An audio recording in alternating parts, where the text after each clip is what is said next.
Let's be musketeers. Off one! One for all. Nah, and again, I need to hear it louder. This is kind of serendipitous. I was reading a book called The Revival by Stephen King, and The Long Walk was my next recommended read on Goodreads, and I bought it. And I didn't know that I was gonna see the movie or talk to you guys, but my God, am I happy that I did. This movie's absolutely fantastic. But I'm gonna kick it right off because we're in this Stephen King renaissance right now with The Institute, Welcome to Derry coming out, and Life of Chuck. Mark, you were great in it.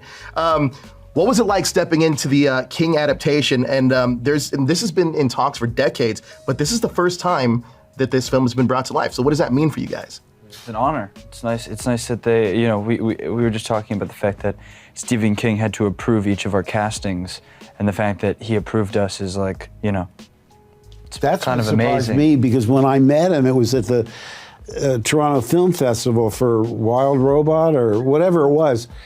No, it was for Life of Chuck, and they sat me right next to him. And this is what made me know that I'm a good actor. On the outside, I was going, how do you do? Yeah. And on the inside, I'm going, oh my God! I was fanboying out, but the thing that struck me was he looked up at me and said, the Major. And my thought bubble was, how in the world does he know that I'm playing this character? And when I talked to the people that know, they said, oh no, after some early unpleasant experiences, he has casting approval, director approval, right on down the line.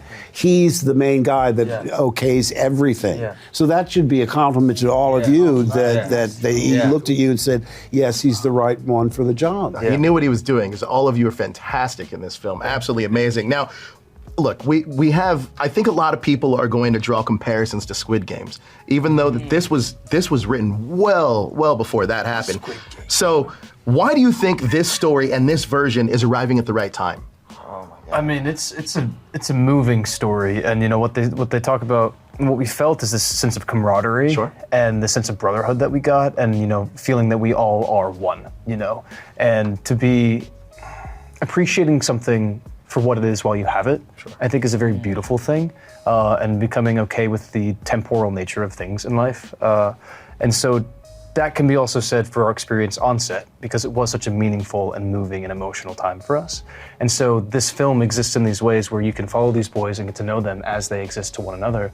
And I think it's a beautiful kind of microcosm of life in a way. Yes. And appreciate what you have while you have it. Yeah, it's a beautiful story about brotherhood and friendship. I really enjoyed this. Now, it's coming at a time where we've never been so divided as a nation, and this shows you that we need each other to survive. Well said, well said. I want to talk about Francis Lawrence because I think that he did such an amazing job with this, and he's known for these character-driven spectacles. What surprised you about his direction on something this intimate and stripped down? Well, I think it is exactly that. It's the fact that it is very intimate and stripped down while also still feeling like a Francis Lawrence film. You know, he knows how to make big movies. You know, I really love I Am Legend and, you know, of course, The Hunger Games, but I don't think he's made a movie like this. You know, this is really about characters. This is about, you know, studying who we are as human beings and the capacity that we have. And I think he really pulled that out. It felt like a passion project to him, and that's why I think it was such an honor for all of us to be part of it. And in a cool way, because this was a very stripped down, intimate version of a Francis Lawrence, you know, franchise film, he gave us a lot of freedom to kind of determine who our characters were to us. And so he allowed us to pick our own costumes, pick our own props, to figure out, you know, what our tics are, our accents. Like, we were able to sculpt these characters so independently and freely, which allowed them to feel very personal to us, which I really hadn't experienced before, and I loved that. That's incredible, absolutely incredible. Now, Stephen King's work, especially his early work, feels eerily grounded in reality. What was the most chilling, real thing about this world to each of you? How brutal it is. I think I never really clocked. It's almost like, you know what I mean, the story, because it's like we all walk into this, right? You know, the characters walk into this, they sign up, or so they say. I don't think they sign up. I think they're conditioned socially to sign up for it, which it's not really a choice, but that's another thing. We get there and it's like, I think forgive me, it's either David or Coop or McGreaves or Garrett says, you know, I thought this is gonna, you know, when they shoot them, they're not actually gonna, David, right? Yeah. You have this beautiful line, bro, and it's like, I thought the letters bang are gonna come out. Do you know what I mean? And that's the mentality. It's like, even within myself walking into it, I didn't clock how brutal it was gonna be. Sure. Like, just getting, do you know what I mean? And then just to, I think it's that innocence and stepping into that, and then just, it's all in your face. Yeah. Do you know what I mean? So that was, yeah. Well, it's like we're following this journey about this brotherhood, and then something so brutal happens so quickly. It just Right. flips everything around, and then you start almost the pacing, and you're on the edge of your seat at that point, worrying for every single one of these characters, regardless of who they are and what they've gone through. It's pretty impressive the way that Francis was able to capture that. Now, do you feel a deeper responsibility as actors while adapting something for an author so iconic as Stephen King? I mean, yeah. Right? I mean, yeah, and also with Francis Lawrence as our director. But you take these beloved characters who fans have cosplayed for years, and they have these books and they've collected them, and they're fans of these characters as much as they are as the book. Sure. And to bring that to life, but also bring that to life in an honor to them as well, and let the fans be excited about the casting, right? And be hopeful about what they've envisioned their characters who they love to be. And I think that our casting director, Rich D'Elia, did an amazing job at handcrafting who these characters were in their souls, right? Because we don't match our characters necessarily on page in the book. Not everybody. And I think what does match is this soul power that each and every boy brought to these characters. I love that. I love that. Well said, Garrett. Now, Cooper, for you, Ray feels like the emotional heartbeat of the film. What was your key to unlocking who he is? We can come back. Key to unlocking who he is. I don't know. I don't know if there was. I think when I read the script, I was inherently driven by this kind of idea of this 17, 18-year-old having an idea of what they think this thing should be, and then halfway through meeting someone and them kind of shifting their ideology about what it is. And that is immediately something I know very true in my heart. That's, I think everyone does. Sure. You go through life having some idea or concept of what you're supposed to be doing, and then one day you meet someone and it changes. And that's a really necessary thing to go through in life, but also terrifying. Right. Yeah. See, that sounds like Garrett answering. And what's smart about Francis, once he gets the right actor, he gives them the freedom, as you mentioned, to not go in and fine tune, to allow your creativity to drive the characterization. I mean, we're really lucky to have someone like him. Yes. And I had real reservations. When I first read the premise, I said, wow, I don't even know if I could see this, much less be in it. But it was conversations with Francis that made me realize he's the right director at the right time for this particular project. I couldn't agree with you more. We're so lucky to have him. He's fantastic. He does such a great job with this. David, congratulations. Amazing performance. Thank you. Yes. Listen, Pete becomes something of a philosopher during the walk. Did you view him as brave, reckless, or something else entirely different? I think he's a mixture of everything. I think he's worldly, but also other. He has these qualities from a conditioning of a really hard life, but also in search of something more, which I think we all are as human beings. I just really enjoyed, after meeting Garrett as McVree's, allowing yourself to be changed. And I think that was that's the key to him. I love that. Incredible, incredible. Garrett, Stebbins might be the most mysterious figure out of the group on this walk. What was it like interpreting his eternal battle that he's going through? I had to figure out ways to justify his behavior, right? For someone to be so withheld and so off-putting to everybody for the entirety of this walk, why? And of course, audiences and fans will find out what his reasoning is, but internally, there's more there, right? Sure. So, here, just a quick little with Mark. There you go, thank you. But I will say, why would Stebbins not want to know these other boys, right? I think it's self-preservation, because if you get to know these boys and you get to love them and you're walking alongside them, and in his heart, Stebbins knows that he's gonna win, right? So if he knows he's gonna win, he's gonna see each and every one of these boys die before he gets to that finish line. And it's better to keep your walls up and keep your guard up, because you won't get as hurt in the end, right? So finding my way into him was that basically, right? Not wanting to feel sympathy for these boys because I will end up hurting all of them. Right. You know? Yeah. Incredible. Tut, Arthur feels like the moral center, especially early on in the film.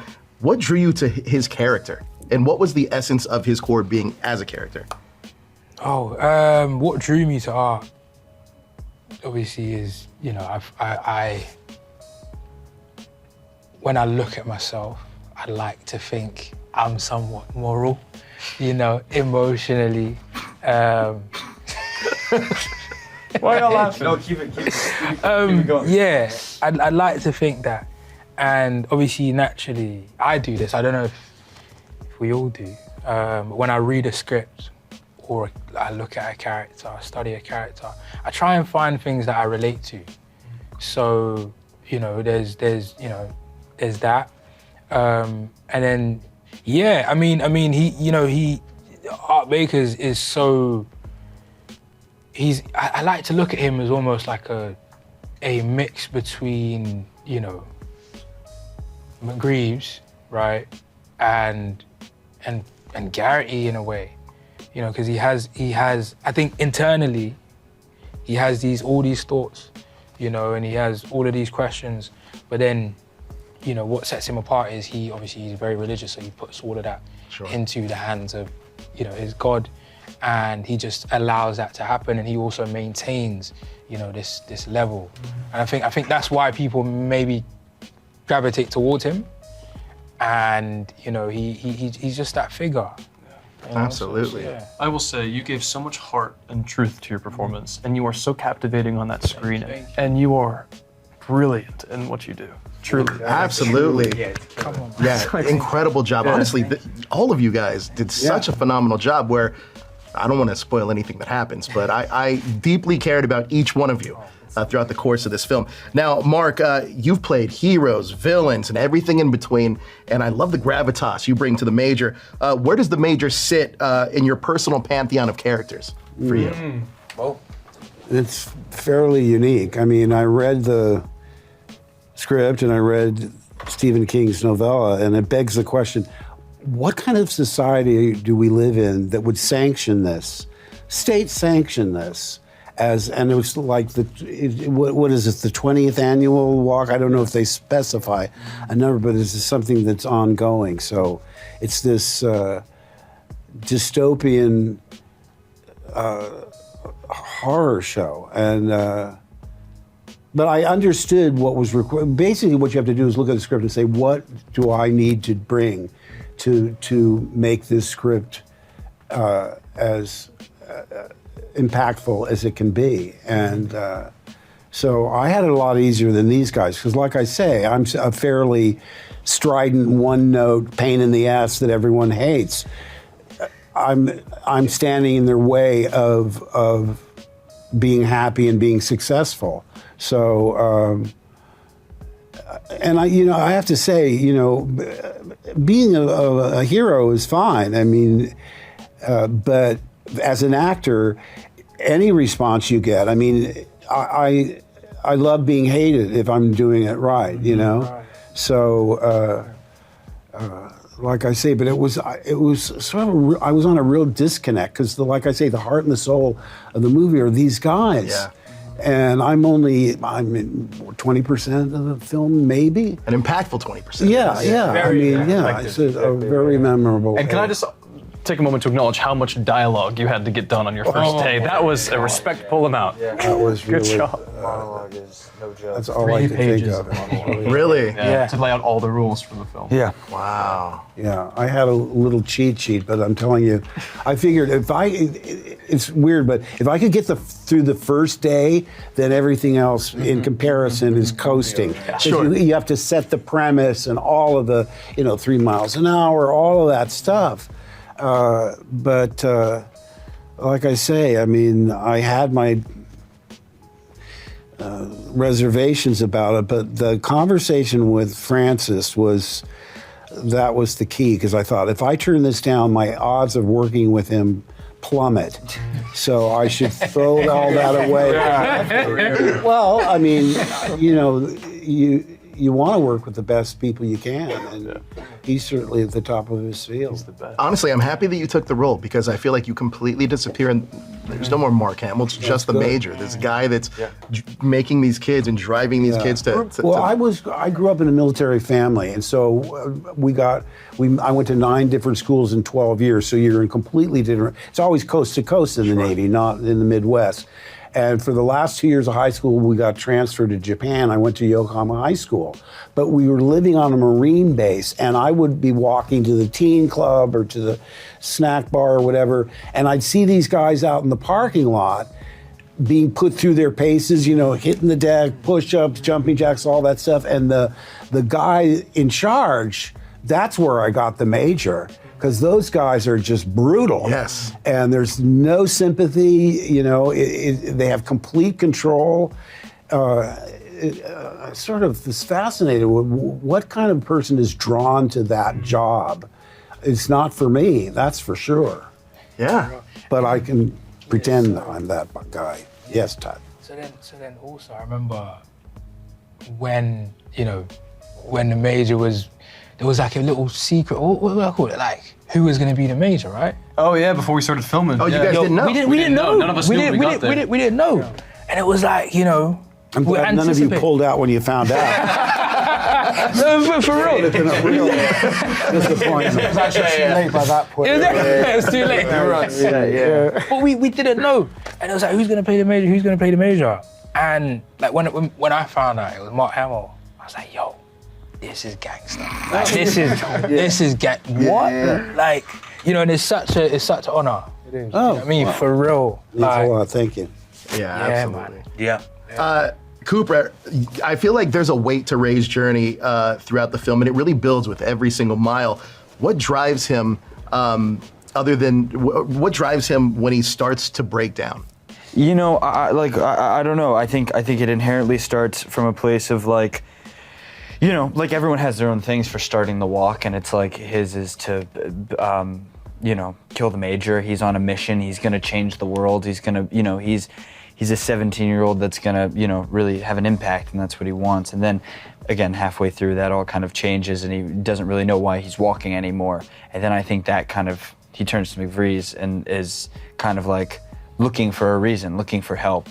And it ultimately becomes like, he wants to stay with him, I think. I think that's what it is. He wants to stay walking with him. He wants to keep this friendship alive, And it's because I think if it was just him, I don't think he'd keep walking. Yeah, there's this great flashback. I don't want to spoil what happens in it, but there's this great flashback with your character and his father. Yeah. And we find out so much more about the world, and I wanted to know more about how the world ended up the way that it did. What became outlawed? What became, things that they aren't supposed to teach? So it's such a fascinating world that was created in this. But there's a great line, David, that your character Pete says. He says, "You've been walking 5 days. I've been walking my whole life." And he opens up about his scars, and he talks about what he would do with if he won, wanting to help kids that were like him. Talk to me about what that moment meant to Pete, and what's he holding on to as he's doing the walk? Well, I'm not trying to sound cute. I really do think that Pete, he's like everyone, man. We've all got our struggles in life, and I think Pete carries those scars literally. And I think in that particular moment, I think he's just not doing it for himself.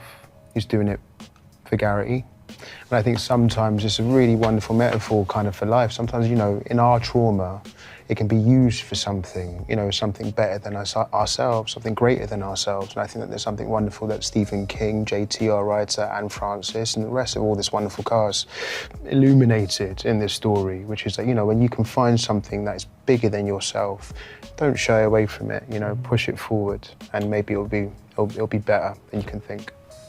I'm struck by what a wonderful American accent he does. Seriously. Because when I speak to him in real life, I forgot he was British. No ADR. I do feel like everybody does need a Pete in their life, though. Somebody that's just going to pick you up right by your side and just motivate you to keep going. Can I say one thing? Because David has another really good line. that David has a lot of really good lines, but this one in particular I find to be really lovely is when he says, "Would you just walk with me for a while?" Yes. Like that is like that's it. Like that's it right there. Like that's kind of, you know, that's like so, oh God, like all the people you want to say that to in this life, you know. See, so Cooper, nice. you make me want to watch this movie all over again. Oh, that's like, You should go watch it. It's incredible. I love our movie. It's incredible. It's so proud of fantastic, and you should be proud of it. It's a great film. Thank you. Now, Garrett, a question for you, because obviously your character is carrying this this big secret that affects kind of everything he's doing throughout the film. Talk to me about what he thinks of the others as he's doing the walk, and how his view of all of them kind of dissipates as the journey continues on. Right? There was a moment on that bridge, we're kind of like walking through the marsh, that swamp, and the music is blaring, and everybody's saying, you know, F the long walk, Yes. right? And I remember I'm like in this headspace of like, you know, screw all this, I don't want to be here, I don't want to do this, like I'm just trying to beat these guys so I can win, right? So I can just be done here and get my wish. And I remember everybody cheering, like Garrett, remember everybody saying, you know, F this, you know, and they're in the scene, they're killing it, and I look around, and I just start to smile. And I'm like, this is so moving. And I was like, this is natural to Stebbins. This would happen. You know, this tough exterior of, you know, I think I'm supposed to go into it with this mindset because that's how I'll get my outcome, right? Sure. I think that it's this way. So he goes in with this, and I think slowly along this walk, he begins to kind of like crack that exterior until he finally gets asked by McFreeze, you know, tell us something real, you know? It's like talking to smoke. Who are you? And to finally like strip that shell away and like give my true soul to them, I think is something that is both given but also earned by the two of them. You know, that is a camaraderie that was sought this whole walk, right? And we are trauma bonded by this experience. And I think it's, you know, I think it's a testament to, you know, go in thinking one thing, but allowing yourself, like you said earlier, to be changed. Yes, absolutely. Great. That was great. That was well said. I'm surprised too. No. So, for your character, I feel like Arthur, his arc, he kind of hope slowly erodes a little bit as we get further along with with him. What was one relationship that Arthur has during the walk that you think mattered to him the most? I think the Musketeers. Mm-hmm. That's not as one person, obviously. That's the Four Musketeers, which is so funny. Four Musketeers. The Musketeers, and also, just that arc of how, you know, that hope. I wouldn't say it disappears, but you just start seeing the realities. Yeah. Mark, for you, was there a clear backstory for the Major that you knew about within the script, or is that something you kind of developed on your own? Well, obviously you get everything you can from the written word, but it is pretty ambiguous and vague. But my purpose was clear. It didn't matter, you know, really, that he should be an enigma. People really shouldn't be able to know who he is or what he's about. But he's not the kindest man in the world. He's definitely not the kindest man in the world. Now, for all of you guys, did you guys rehearse together to build that group kind of dynamic and camaraderie, and to build those bonds that you guys have that captures the camera naturally captured when you guys were shooting? Yeah. Well, did we rehearse? Yeah, we did. We did it. Well, not necessarily like a formal rehearsal, but we did a read through that we hung out a lot. But at the beginning of the day, we would shoot. We would, and tell me if I'm wrong, we'd shoot one scene a day. Yeah. Because they're long scenes, and so we would shoot one scene a day. The setups were long, and it was just like, so that's what we would do. And we would start the day off by doing a read through. We'd read through the scene, we'd talk about it, and we'd have it there. But like really, and I guess credit to Francis, honestly, for allowing us to like we messed around with the script a lot, and we questioned everything, and it was like one of those things where it was like we really didn't there wasn't a lot of shame in going, I don't know what this is. I don't know why this person's doing this. Why are we doing that? You know, and changing it as we go. And changing and trying to get to the most truthful version of whatever we had, because the story was constantly changing and moving. Because I feel like in order to have these ideas, to be creative, you've got to be comfortable. Yeah. Sure. And that's a testament to, you know, these beautiful people that, you know, they allowed us to, you know, we allowed each other to be able to step into that. I love that there's a real ownership that you guys have over your characters. I think that really shines through. What does survival mean to your character by the end? And did that shift your own perspective of endurance and resilience? In life? Yeah. Oh my God. Yeah, yeah. That's a tough question, I Heavy know. hitters, I mean, it's a real dark way to answer this. Yeah. But yeah. Well, I think definitely what you're hitting on is that survival as a word, I think to all of us, definitely shifted. You know, meant nothing and everything. And I think, yeah, definitely for McVrees, I think it was entirely reconditioned by the walk, by Garrity in particular, and that was really, yeah, that was awesome to play. Yeah. Incredible. I got Stephen King's Bachman novels. They're having a moment right now. Those early stuff, it's really hitting. Now, why do you think these darker, more grounded stories resonate so much now with audiences? They're so relatable. People read them and go, what would I do if this happened to me? One book that I really highly recommend, because when I met Stephen King, I wished I had the chance to ask him questions and talk about his work. It wasn't the right time or place, but there's a book called On Writing by Stephen King. And reading that is like sitting in a room with him. He talks about process, of how he uses characters and where he gets his ideas. It's just fantastic. And that's one of the things that I read that helped me know what was required of me in his process. So again, it's called On Writing by Stephen King. I'm adding it to my Goodreads list now. There you go. Look, congratulations on The Long Walk. Absolutely incredible film. I cannot wait to see it again. Yeah, I think this is going to get a lot of people talking. So congratulations. Thank you so much for taking the time and chatting with us. Are you kidding me? I love the This was questions. fantastic. You'll walk as long as you can, but sometimes the body won't listen.